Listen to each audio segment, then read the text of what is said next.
नमस्कार। चरक उद्घोष चैनल पे आप सबका स्वागत है।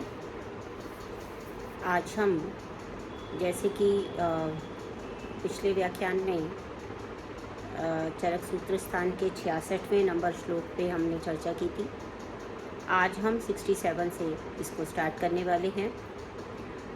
और मैंने पिछले लेक्चर में आपसे कहा था कि 66 को मैंने थोड़ा छोटे में बता दिया था आपको, क्योंकि उसमें एक विशेष बात जो रह गई थी उसको यहाँ बताना अनिवार्य, आज के लेक्चर में बताना इसलिए अनिवार्य था क्योंकि ये आने वाले जो श्लोक है हमारा, जिस पे हम आज चर्चा करने वाले हैं, उसके साथ भी ये रेलेवेंस रखता है।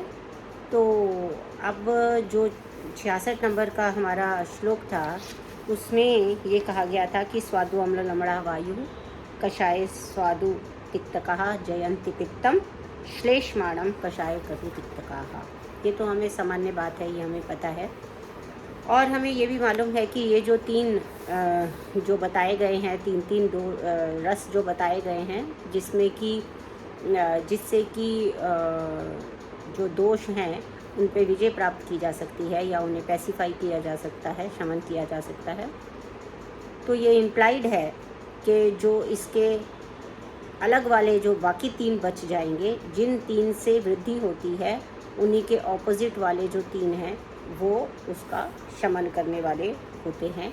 ऐसा पहले भी हम अष्टांग हृदय में भी पढ़ चुके हैं। जैसे वाग्भट ने कहा था कि जो पहले तीन हैं, प्रथम तीन जो हैं वो तत्राद्या मारुतम घनंती, तो इस तरह से उन्होंने बता दिया था। और बाकी सब जो हैं वो उसको जय करने वाले होते हैं। यहाँ पर जय करने वालों को बता दिया है और ये इम्प्लाइड है कि बाकी के जो तीन बचेंगे वो उसका शमन करने वाले होंगे। जैसे कि स्वादु अम्ल लवणा वायु, तो स्वादु यानी कि जो मधुर रस है, अम्ल है और लवण है, वो वायु को जीतने वाले होंगे, वायु का शमन करने वाले होंगे।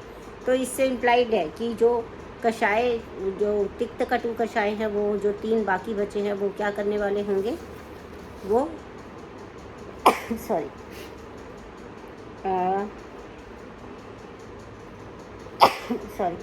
तो वो दोनों जो हैं वो क्या करने वाले होंगे, वो वात की वृद्धि करने वाले होंगे। तो ऐसा ही हमें बाकी दोनों दोषों के विषय में समझ लेना चाहिए। तो यहाँ पर एक और चीज़ जो है, जैसे हमारे जो नए सिलेबस में जगह जगह पे बोला है कि तंत्र युक्ति कहाँ पे यूज़ की गई है, उसको भी आप बताएं। और ये पीजी और पीएचडी भी जो लोग कर रहे हैं उनके लिए भी ज़रूरी है कि वो जब श्लोक पढ़ रहे हैं तो उसके अंदर कौन कौन सी तंत्र युक्ति है, क्योंकि तंत्र युक्ति का उद्देश्य क्या था कि वो जो गूढ़ अर्थ है उनका प्रकाशन करने वाली होती है तंत्र युक्ति।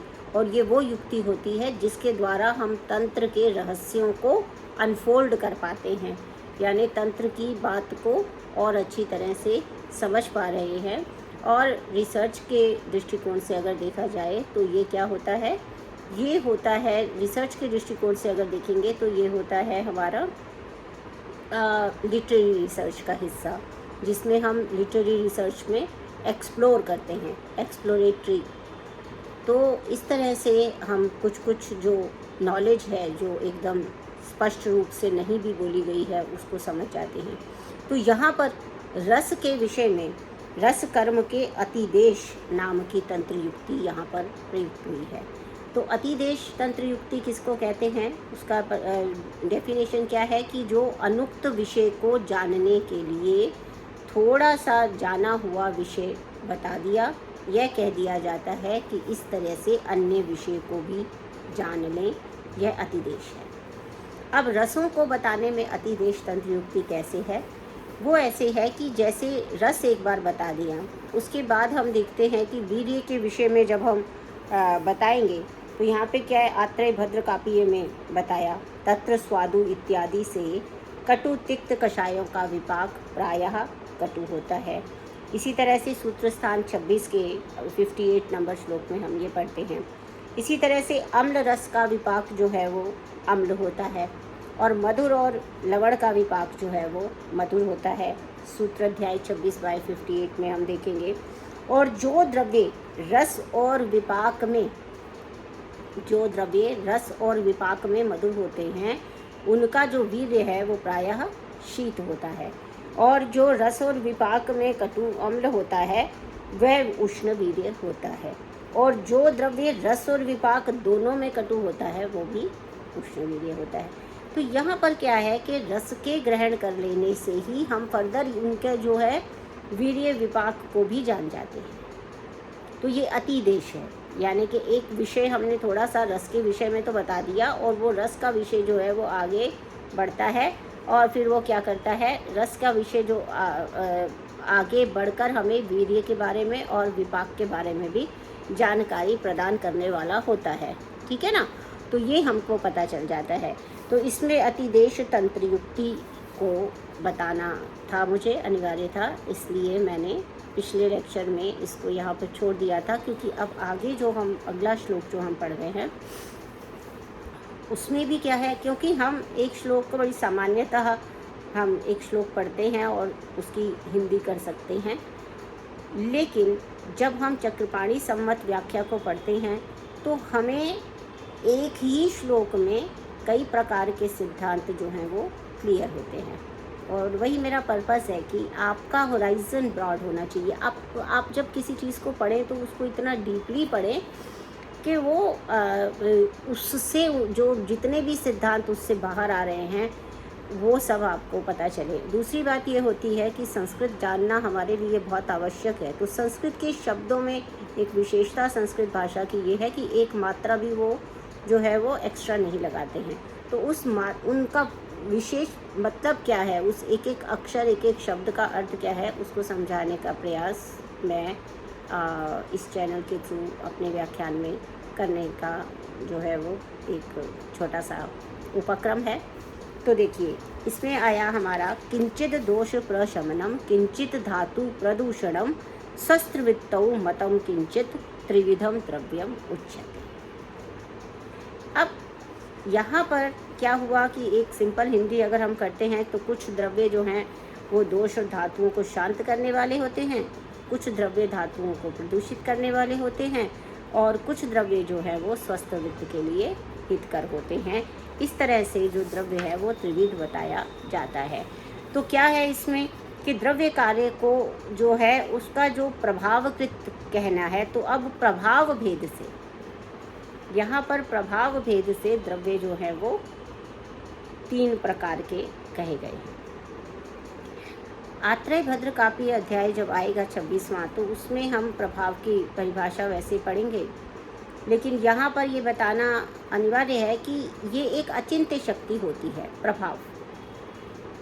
क्योंकि नॉर्मली तो हम क्या कर सकते हैं, हम डिराइव कर सकते हैं, जैसे मैंने आपको बताया कि अतिदेश तंत्र युक्ति जो है वो ये है कि हम डिराइव कर सकते हैं कि सामान्यतः क्या होता है कि जो मधुर रस होता है और उसका विपाक मधुर होता है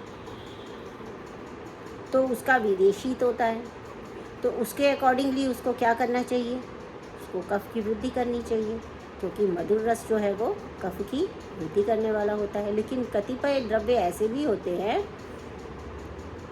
जो रस में कटु होते हैं मगर विपाक में मधुर होते हैं। तो इस तरह से ये जो द्रव्यों के जो फंक्शनिंग है, जो चेंज देखा जाता है, जिसके बारे में हम कोई लॉजिक नहीं दे पाते हैं, तो उसे हम कहते हैं अचिंत्य शक्ति, यानी कि वो शक्ति जो हमारे चिंतन प्रक्रिया के बाहर की है। हम जैसे किसी थ्योरी को डिराइव करते हैं तो हमारे पास कुछ फार्मूलाज होते हैं, कुछ लॉजिक्स होते हैं, हम उसको डिडक्ट कर लेते हैं। लेकिन कभी कभी जब हमें इस विषय में जानकारी नहीं होती, हमारे पास कोई लॉजिकल इन्फ्रेंस ड्रॉ हम नहीं कर पाते, बस तो फिर हमें क्या कहना पड़ता है कि ये अचिंत्य शक्ति है और ये प्रभाव कहलाता है, प्रकृष्ट भाव, प्रभाव। तो इसलिए अब द्रव्य के प्रभाव रूप से कितने भेद होते हैं ये यहाँ पर बताए जा रहे हैं। तो इसमें उन्होंने कहा कि अब जब दोष ग्रहण होता है, जब दोष ग्रहण हम करते हैं तो इसमें दोष प्रशमन है पहले, और इसमें जो लगाया है किंचित, किंचित कहने का तात्पर्य ये है कि संपूर्ण नहीं, संपूर्ण नहीं, कभी कभी कभी किंचित कहने का अभिप्राय है कि कुछ अर्थात पूर्ण नहीं। ठीक है ना। तो यहाँ से एक एक शब्द को हम देखते जाएंगे। फिर दोष ग्रहण से, दोष से और दुष्ट रस आदि का भी ग्रहण होता है। यहाँ पर ये बताना चाहूँगी कि हम वैसे ये बात जानते भी हैं कि जब दोष जो है वो अपनी प्राकृत अवस्था में होता है, उस समय वो शरीर को धारण करने वाला होता है। विकृत अविकृता देहे घनंती च वर्तयंती च, है ना। ये हमने अष्टांग हृदय में पढ़ा था कि जब वो विकृत हो जाते हैं तब तो वो देह को नुकसान पहुंचाने वाले होते हैं, घनंती। और अगर वो समावस्था में रहते हैं तो वर्तयंती, यानी कि उसका वर्तन करने वाले होते हैं, अर्थात उसमें जो है वो उसको उचित रखने वाले होते हैं, यानी स्वस्थ रखने वाले होते हैं, प्राकृत अवस्था में धारण करने वाले होते हैं। तो इसलिए जब प्राकृत अवस्था में दोष रहते हैं तब हम उनको धातु भी कहते हैं। ठीक है ना। तो ये बात हमें याद रखनी है। या तो दोष ग्रहण से दोष, और फिर जो रस आदि जब दुष्ट हो जाते हैं तब वो भी एक तरह से दूषित होते हैं, तो दोष वहाँ पर भी उसको कहना चाहिए।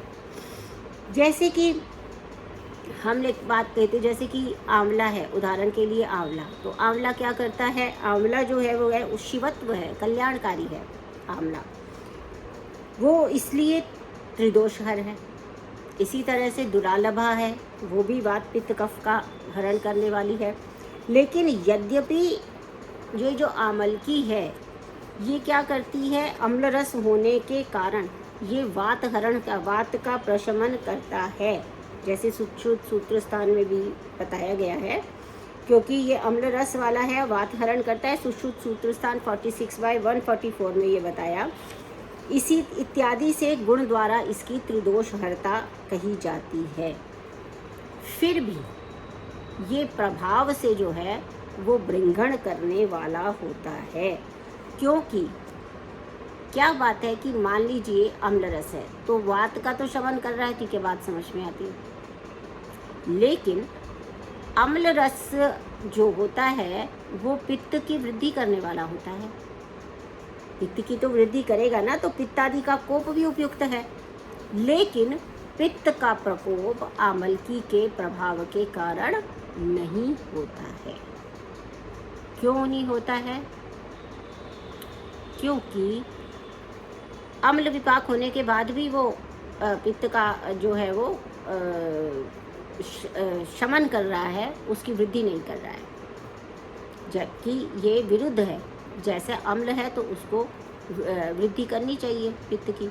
यही जो है वो द्रव्य का प्रभाव कहलाता है, जहाँ पे हमारा लॉजिक फेल हो जाता है। जो हम लॉजिक दे रहे थे कि भाई शीत रस अगर कोई मधुर रस होगा उसका विपाक मधुर होगा और उसका वीर्य भी शीत होगा और वो कफ की वृद्धि करने वाला होगा, ऐसा हमको एक साथ मिल जाता है तब तो ठीक है, हम समझ जाते हैं कि ये अपने रस गुण से काम कर रहा है। लेकिन इस प्रकार से जब होता है, जब हमें कोई लॉजिक नहीं मिलता है, तो वो उसका आमलकी का प्रभाव माना जाएगा। अब धातु प्रदूषण, यह पद बताता है कि समस्थिति होने के कारण शरीर धारण करने वाले जो वात आदि दोष हैं वो भी रस आदि धातुओं के कुछ द्रव्य ऐसे होते हैं जो दूषण करने वाले होते हैं। ठीक है, मतलब शरीर को धारण करने वाले वात आदि तथा रस आदि धातुओं को कुछ द्रव्य दूषित करने वाले होते हैं। ठीक है ना। जो धातुएं जो हमारे वात पित्त कफ थे वो समावस्था में थे, लेकिन कुछ ऐसे द्रव्य होते हैं जो इनको प्रदूषित करते हैं, जैसे कि यवक है, जो मंदक है, विष है।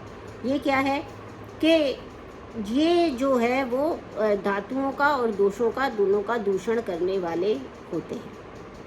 अब स्वस्थ किसको कहते हैं? स्वस्थ इसको कहते हैं कि जो निरोगयता, जिसमें कि निरोगतया, जिसमें कि रोग ना हो, ऐसे में उसे जो स्वस्थ रहता है, जो स्थित रहता है, वो स्वस्थ होता है।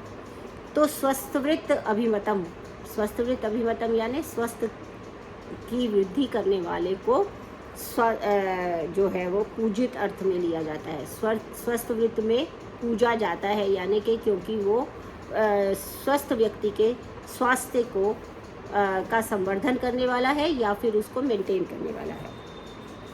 इसी तरह से यहाँ पर संख्येय 3 होते हैं, इसमें तृत्व की प्राप्ति होने के बाद भी उन्होंने किंचित त्रिविधम द्रव्यम उच्यते, मतम किंचित त्रिविधम द्रव्यम, यहाँ पर त्रिविधम कहने से क्या है, फिर से नियमार्थम वो करते हैं, नियम बनाते हैं कि और किसी भी प्रकार का द्रव्य नहीं हो सकता है, जो भी द्रव्य है वो प्रभाव भेद से 3 ही प्रकार से अपना कार्य कर सकता है, इससे ज़्यादा वो नहीं कर सकता है।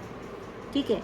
इसी तरह से किंचित के जब प्रयोग होता है कि जिसमें, और इसमें एक और बात जो है वो समझने की है, वो ये है कि इसको कह देने से संशोधन, संशमन आदि अनेक विधानों का भी इसी में अंतर्भाव हो जाता है। जब वो कहता है कि वो धातु का शमन करेगा, धातु को किंचित दोष प्रशमनम, तो दोषों का वो किसी भी तरह से प्रशम करे, संशोधन से करे, शमन से करे, जैसे भी करे, तो इसलिए इनका भी जो है इसका अंतर्भाव इसमें हो जाता है।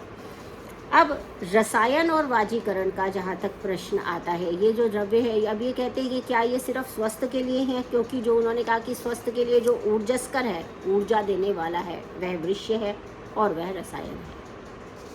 ठीक है, ये चरक चिकित्सा 1/1/5, ठीक है, क्योंकि जो चरक चिकित्सा है उसमें मैंने चरक की जो आपको इंट्रोडक्शन दी थी उसमें बताया था कि इसमें पहले सूत्र स्थान में चतुष्पाद योजना, चतुष्क योजना को बताया गया है, और इसके अलावा जो चिकित्सा स्थान है उसके जो पहले 2 अध्याय हैं, रसायन, चिकित्सा और वाजीकरण, इनमें भी 4-4 पाद बताए गए हैं।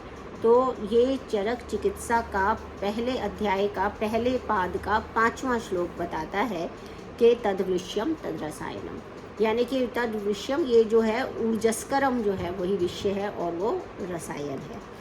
इस तरह से यहाँ पर ग्रहण करने का मतलब ये है, अगर हम इसमें बार बार किंचित नहीं लगाएंगे, अगर किंचित शब्द का ग्रहण करने पर, यानी कि दोष हरत्वादि कर्मों का विभिन्न द्रव्यों में आश्रय होकर लेकिन रहना, यानी कि दोष हरत्व जो है वो बहुत सारे द्रव्यों का, मतलब बहुत सारे द्रव्य जो है वो दोषों का हरण करने वाले होते हैं।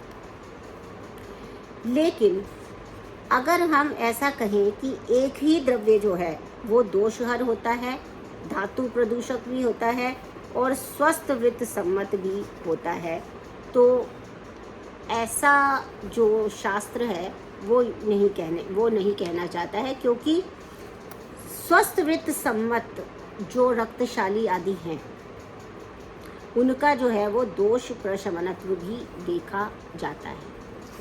कहने का मतलब ये है, यहाँ पर इसको जो चक्रपाणी कहना चाह रहे हैं, सरल भाषा में ये कहना चाह रहे हैं कि जो एक ही द्रव्य है ना, वो कार्य अलग अलग कार्य करेगा। ठीक है, एक तो हमने उसको कैटेगराइज कर दिया कि ये दोष प्रशमनम है, ये धातु प्रदूषक है, और ये जो है वो स्वस्थ वृत्त का पालन करवाने वाला है।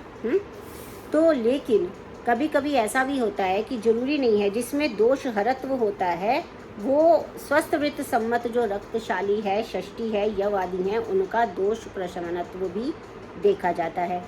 लेकिन ये जो रक्तशाली आदि का, क्योंकि ज्वर में भी प्रयोग बताएंगे, लेकिन इसके साथ ही अगर मान लीजिए प्रकृति, शरीर, देश, मात्रा, काल आदि से युक्त जो दोष प्रशम करने वाला द्रव्य है वह भी दोषकारक हो सकता है। ठीक है ना, क्योंकि पहले उन्होंने क्या कहा कि वस्तुतः तो ये अभिप्रेत नहीं था कि एक ही द्रव्य जो है वो एक ही समय में दोष करने वाला, दोष हरने वाला और स्वास्थ्य के लिए, स्वास्थ्य के अनुवर्तन के लिए अच्छा हो, ऐसा अभिप्रेत नहीं है जो मैंने पहले बताया। लेकिन वो ये कह रहे हैं कि द्रव्य, उसमें भी कंडीशंस लग गए हैं ना, कि अगर जो प्रकृति है, जैसे जो स्वस्थ के लिए हितकर माना गया है, उसका प्रयोग हम व्याधियों में भी करेंगे। जैसे रक्तशाली षष्टिक का जो प्रयोग है वो केवल जो है वो स्वास्थ्य अनुवर्तन के लिए नहीं है, बल्कि उसका प्रयोग जो है ज्वर में भी किया जाता है। इसी तरह से जो द्रव्य होते हैं वो क्या है कि अगर प्रकृति, शरीर, देश, काल, मात्रा आदि से युक्त दोष प्रशमन करने वाला द्रव्य भी दोषकारक होता है। जैसे कि अगर अति मात्रा में आमल की जो है वो क्या हमने बताई थी, आमल की जो है वो क्या है, त्रिदोष हर है। लेकिन अगर उस त्रिदोष अगर वो अति मात्रा में सेवन कर ली जाती है तो उससे क्या हो जाएगा, उससे क्या होगा, अग्निमांदे जानना चाहिए।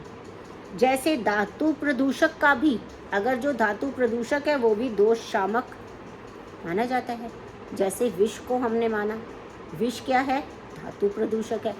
लेकिन वही धातु प्रदूषक द्रव्य जो है वो जब विष में दिया जाए, उदर रोग हर है विष, जब हम उदर रोग की चिकित्सा करेंगे तो हम बताएंगे कि जलोदर में जो चिकित्सा है वो सर्पदंश वाली चिकित्सा भी जो है वहाँ पर की जाती है, ठीक है ना। क्रियायाम ध्रुव मृत्यु, और जब ऐसा समय आ जाए कि अक्रियायाम ध्रुव मृत्यु, की कोई क्रिया नहीं करते हैं तो मृत्यु होना निश्चित है,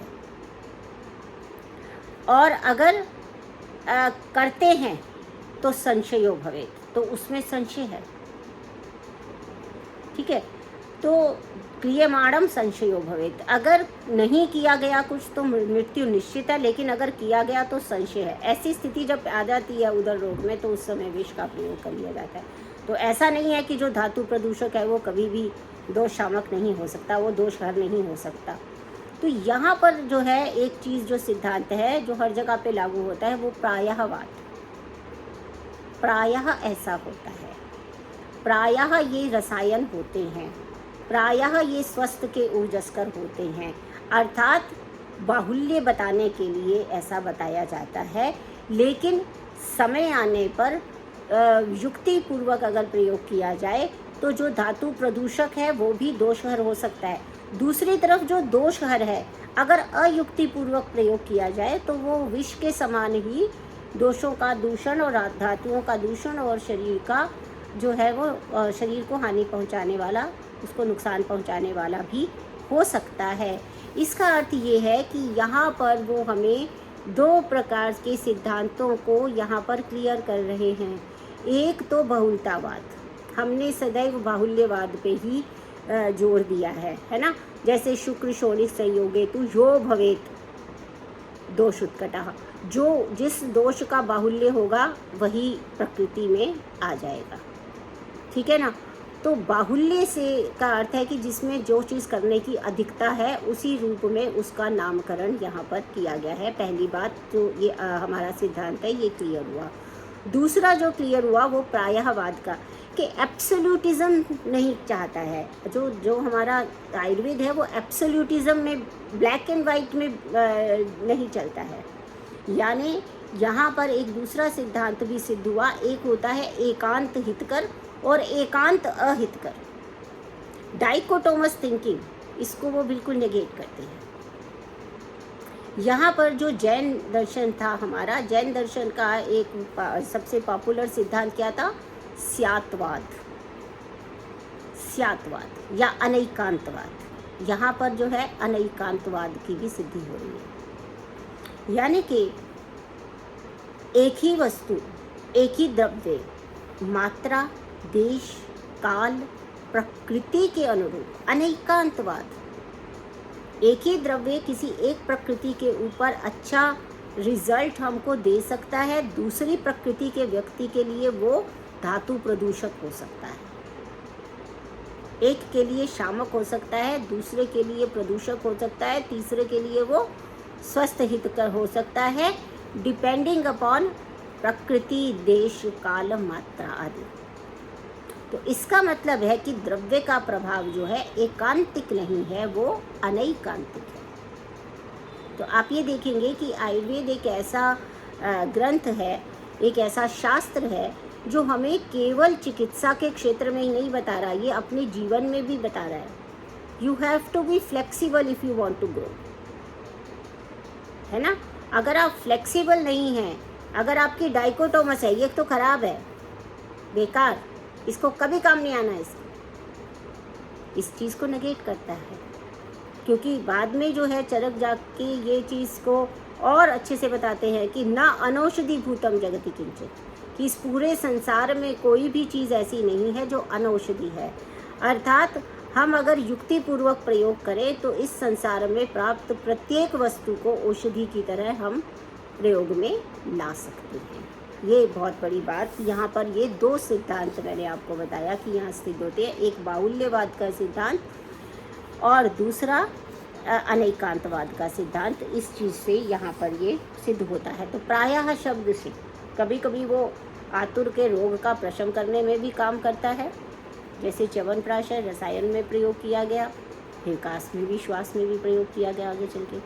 तो इस तरह से इसका प्रयोग होता है। दूसरा है कि कोई प्रतिबंधक कारण अगर नहीं होता तो ही दोष प्रशमन कर सकता है। इसी सिद्धांत को हमने सामान्य बुद्धि पढ़ते हुए, सामान्य और विशेष का अध्ययन करते हुए भी पढ़ा था कि सामान्य अपना कार्य कब कर सकता है, वो बुद्धि में कारण कब हो पाएगा, जब कोई प्रतिबंधक कारण वहाँ पे नहीं होगा। वही सिद्धांत हर जगह पर लागू होगा। ये सिद्धांत यहाँ पे भी लागू होगा। जैसे अग्नि जलाती है, अग्नि जलाती है, हमें मालूम है अग्नि में उष्णत्व है, अग्नि जलाती है, लेकिन जब मंत्र आदि का प्रयोग किया जाता है तो उसका दाहक प्रभाव नहीं होता है। तो यहाँ पर दोष का को द्रव्य को अपना कार्य करने के लिए एक प्रतिबंधक उपाधि या प्रतिबंधक कारण वहाँ पर अवेलेबल है। कोई चीज़ है जो उसको प्रतिबंधक यानी रोक सकती है, ऑब्स्ट्रक्शन है, तो वो काम नहीं करेगा।